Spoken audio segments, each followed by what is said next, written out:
curl. We need to derive the expression for curl. Curl in a curvilinear coordinate system. I think you see this PDF also. Here also we are taking F vector.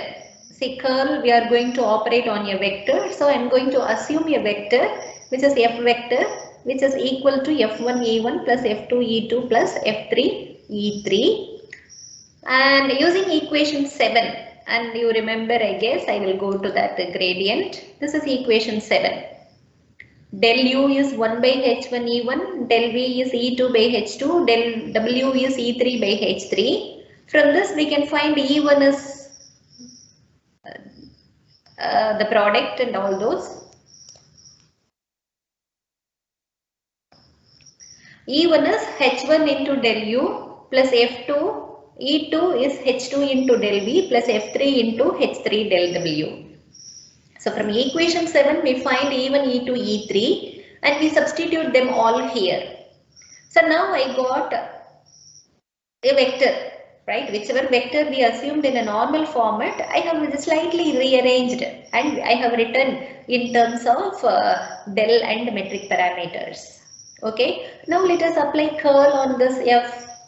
When you apply curl to this F, it becomes del cross F, which is equal to del cross all the terms in the right hand side. And you can individually apply the curl also. So individually I have written like this, del cross this term, F1 H1 del U plus del cross the second term here plus del cross the third term, and I have given the name as 15 for this expression.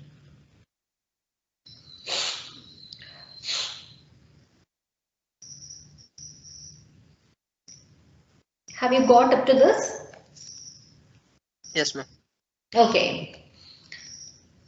Now we are going to use the first term as we did for the divergence. We are going to work on the first term and then we will think about the second and the third terms.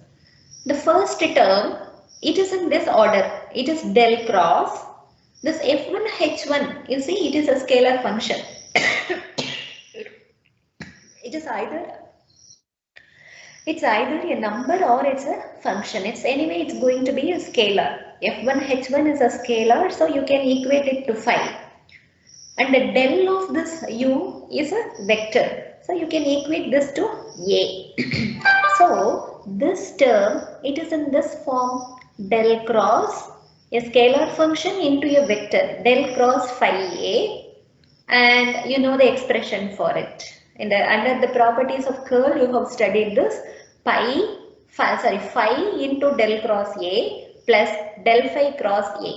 And under the curl's property, you have studied this. So let us apply this for the first term.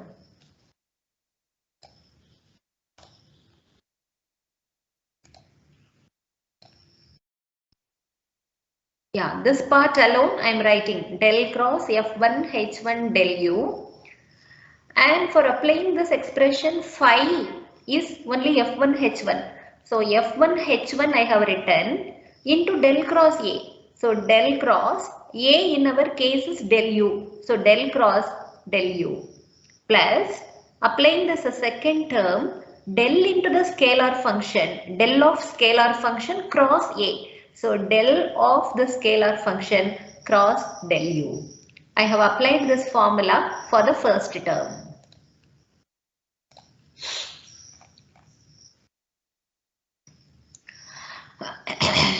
And you look at this expression, this is F1 H1 del cross del U plus del of the scalar function cross del U.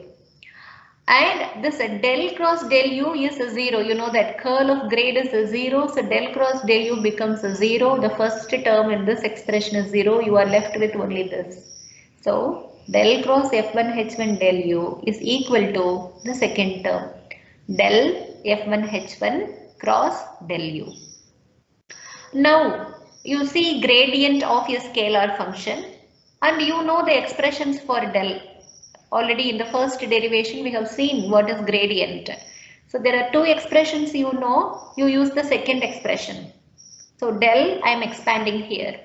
You know this expression, right? Dou by dou u, del u is the expression. So when I apply it for F1 H1, I get dou by dou u of F1 H1 into del u. You remember equation 8, right?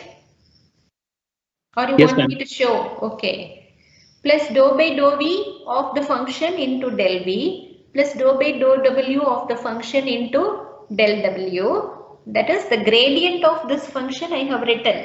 There is a cross product with del u. That is what written here. Cross del u.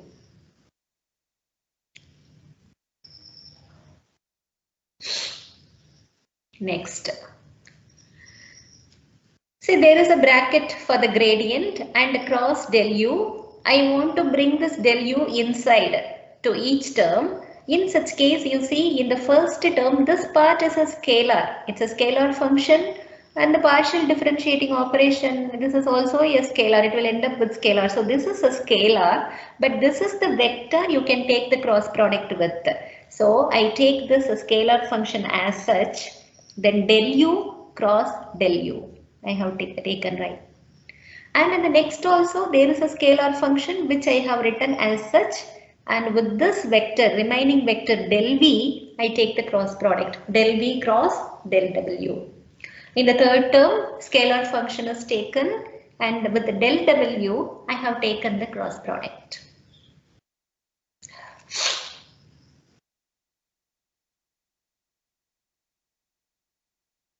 Then, Yes, ma'am. okay. Now, you see we have some cross products in between, right? So what I'm going to do is, we know another expression for del, gradient of something, right? So I'm going to use that equation, which one? 7. See, del u is E1 by H1, del V is E2 by H2, E3 by H3. This is what I am going to use. So in place of del u, del V, del W, I am going to substitute that expression.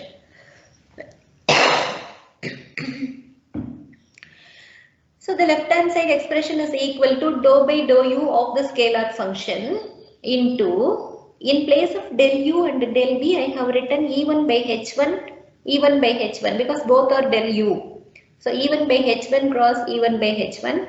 In the second term, dou by dou V F1 H1. This is E2 by H2 cross E1 by H1. And dou by dou W will be, in the third term, the scalar function I have written as such. And del W is E3 by H3 cross E1 by H1.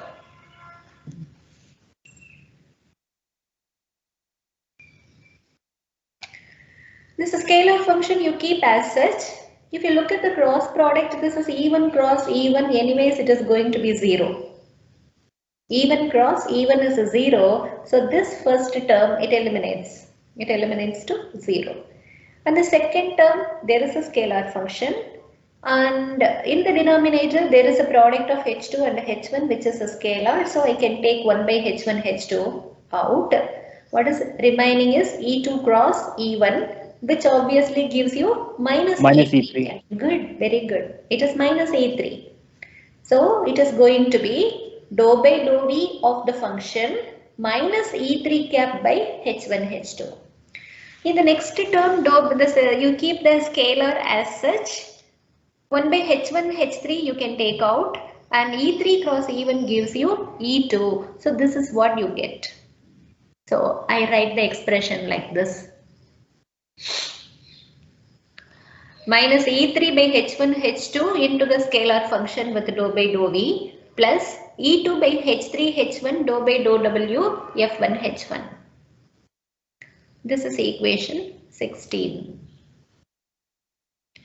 And let me go back to the previous expression, that is equation number 15.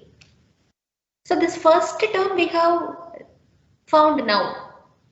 Second and third term, if you look at, they are in the cyclic order F2, H2, del V. F3 H3 del W. So cyclic order. So you need not derive for the second and third terms separately. From the first term itself, by writing in the cyclic order, you can find the second and third term.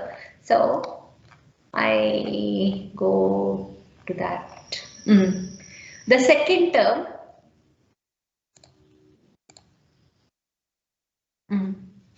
This is the first term with E3 H1 H2 dou by dou V F1 H1. I am replacing with E3 with E1 for the next term. E3 becomes E1, H1 H2 becomes H3 H2, dou by dou V becomes dou by dou W, F1 H1 becomes F2 H2. E2 becomes E3, H3 becomes H1, H1 becomes H2, dou by dou W becomes dou by dou U, F2 H2. Similarly, I have written for the third term also. So second and the third terms need not derive. Just I have written with the cyclic terms. Now all the three terms we know, you can substitute in equation 15. Yeah. I substitute for del cross of F. That is in equation 15. I have substituted all of them.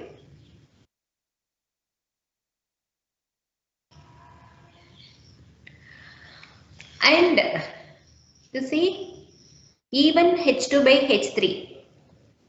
This minus E1 H3 by H2 is there. Similarly, this E1, I am just collecting the terms with vectors. First I am collecting E1 and then I am collecting with E2 and then I am collecting with E3. If you look at all the 6 expressions, you will have 2 expressions with E1. So E1 by H3 H2, right? So I am taking it first. This is positive and one is negative. So I am writing the first term first. So a positive term first. So E1 by H2 H3 dou by dou V of F3 H3 minus this term is taken out, so I get dou by dou W of F2 H2. Similarly, if you take E2, it is E2 H1 by H3 in this term, and here also you have another E2 by H3, and actually it will come in the order of determinant form. So I have taken minus E2 by H1 H3 out. I have written dou by dou U of F3 H3, and in this term you get dou by dou W of F1 H1. Similarly, E3 part, this expression and 16th expression, you get E3 by H1 H2. You get a dou U by dou U of the function minus dou by dou V of the function.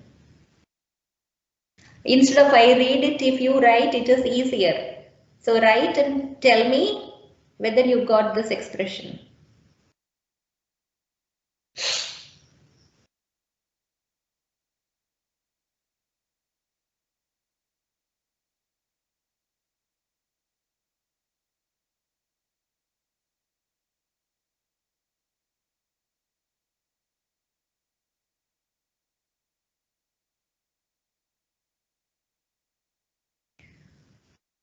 Just sum up all the 3 terms and collect the terms. Try to take the vector E1, E2, E3. You will get this. Just do it and tell me whether you got the same answer. Yes, ma'am, we are getting. Very good. Good. So, if you look at these 3 expressions, now you get only 3 expressions. It looks like this. Determinant of something. See, E1 H2 H3, E2 H1 H3, E3 H1 H2 forming the first row of the matrix. Then dou by dou U, dou by dou V, dou by dou W in the second row of the matrix. Then F1 H1, F2 H2, F3 H3 in the last row of the matrix. Take the determinant. You just for example, you try one thing, you check. The first term will be E1 by H2 H3 into dou by dou V of this minus dou by dou W of F2 H2. Right? That's what you have here. Similarly, if you solve this determinant, it will be this. So whatever you get in this expression, it is the equivalent of this determinant. So del cross F, you can write like this in a simple way. Del cross F is the determinant of this.